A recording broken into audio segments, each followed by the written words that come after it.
নমস্কার। রাজ্য জুড়ে কর্মরত প্রায় ৩৭,০০০ এসএসকে এমএসকে শিক্ষক শিক্ষিকা এবং একাডেমিক সুপারভাইজারদের জন্য আসছে অত্যন্ত গুরুত্বপূর্ণ খবর। সম্প্রতি বিকাশ ভবনে রাজ্যের শিক্ষামন্ত্রীর সাথে এক অত্যন্ত গুরুত্বপূর্ণ বৈঠকে মিলিত হয়েছিল শিক্ষক নেতৃত্ব সুজিত ভট্টাচার্য ও পরিতোষ ঘোষালের নেতৃত্বাধীন একটি বিশেষ প্রতিনিধি দল। এই বৈঠকে আপনাদের বেতন বৃদ্ধি, সরকারি নির্দেশনামা বা জিও যেটি গভর্নমেন্ট অর্ডার প্রকাশ, অবসরের ৫ লক্ষ টাকার টার্মিনাল বেনিফিট এবং 3% বার্ষিক ইনক্রিমেন্ট নিয়ে দীর্ঘ আলোচনা হয়েছে। সেই আলোচনার প্রতিটি গুরুত্বপূর্ণ বিষয় এখন আপনাদের সামনে বিস্তারিতভাবে তুলে ধরছি। সবচেয়ে বড় প্রশ্ন হলো শিক্ষকদের বেতন বৃদ্ধি সরকারি নির্দেশনামা বা জিও কবে প্রকাশ পাবে। এই পটভূমিটা একটু বোঝা দরকার।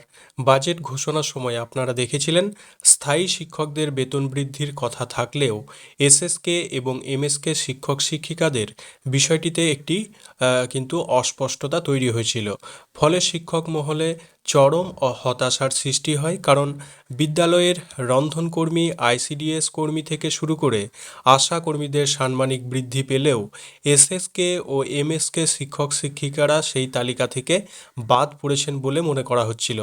এই পরিস্থিতির পর শিক্ষক প্রতিনিধি দল বিষয়টি নিয়ে বিধানসভায় বিধায়ক নওশাদ সিদ্দিকী এবং মুশাফির রহমান রানার মাধ্যমে প্রশ্ন উত্থাপন করায় এবং পরবর্তীতে মুখ্যমন্ত্রী ও প্রশাসনিক দপ্তরের দৃষ্টি আকর্ষণ করায় বিষয়টি ইতিবাচক মোড় নেয়।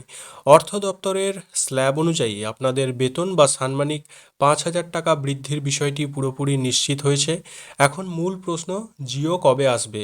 শিক্ষামন্ত্রী প্রতিনিধি দলকে স্পষ্ট জানিয়েছেন যে সরকারি নির্দেশনামা বা জিও যে কোনো মুহূর্তে প্রকাশ পেয়ে যাবে।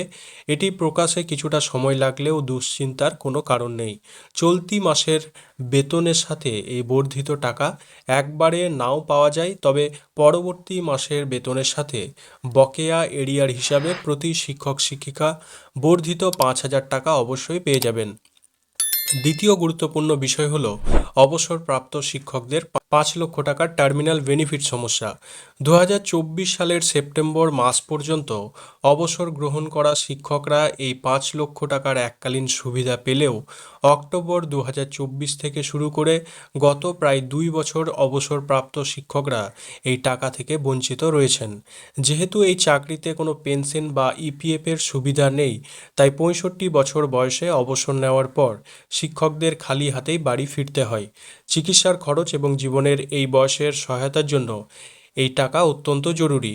শিক্ষক নেতৃত্ব এই মানবিক বিষয়টি শিক্ষামন্ত্রীর সামনে গুরুত্ব সহকারে উত্থাপন করেছেন। জানা গেছে অর্থ দপ্তর থেকে এই ফান্ড ইতিমধ্যে গত মাসের ৯ থেকে ১৩ তারিখের মধ্যে অনুমোদন পেয়ে গেছে।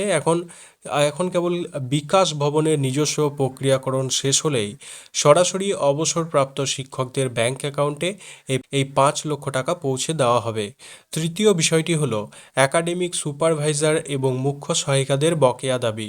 ২০২২ সাল থেকে সাধারণ শিক্ষকরা বার্ষিক ৩% হারে ইনক্রিমেন্ট পেলেও রাজ্যে কর্মরত প্রায় ৪৯২ জন একাডেমিক সুপারভাইজার এই সুবিধা থেকে বাদ পড়েছেন। এই সামান্য সংখ্যক কর্মীর জন্য সরকারি কোষাগারে বিশেষ চাপ না থাকলেও প্রশাসনিক গাফিলতির কারণে এতদিন এটি আটকে ছিল। শিক্ষামন্ত্রী বিষয়টি খতিয়ে দেখে দ্রুত ইতিবাচক পদক্ষেপ নেওয়ার আশ্বাস দিয়েছেন। এর পাশাপাশি ২০১৯ সালে তৎকালীন শিক্ষামন্ত্রীর ঘোষণার পর মুখ্য সহায়িকাদের জন্য যে ৩৪০ টাকা বৃদ্ধির নির্দেশিকা বা জিও দেওয়া হয়েছিল, প্রকাশিত হয়েছিল, কিন্তু বাস্তবে তারা সেই টাকা এতদিনেও হাতে পাননি। সেই বকেয়া টাকা ফিরিয়ে দেওয়ার দাবিও মন্ত্রীর কাছে জোরালোভাবে পেশ করা হয়েছে। বিগত দীর্ঘ সময় ধরে শিক্ষক সংগঠনের সাথে সরকারি পর্যায়ে এমন গঠনমূলক আলোচনা হয়নি। শিক্ষামন্ত্রী সমস্ত দাবি নোট করেছেন এবং বিভাগীয় স্তরে সমাধানের আশ্বাস দিয়েছেন। পরবর্তী সরকারি নির্দেশনামা বা জিও প্রকাশ হওয়া মাত্রই আপনাদের সব তথ্য জানিয়ে দেওয়া হবে। ততক্ষণে প্রত্যেকে চ্যানেলটি সাবস্ক্রাইব করে পাশে থাকা বেল আইকনটি প্রেস করে রাখুন। দেখা হবে পরবর্তী কোনো এক গুরুত্বপূর্ণ ভিডিওতে। ধন্যবাদ।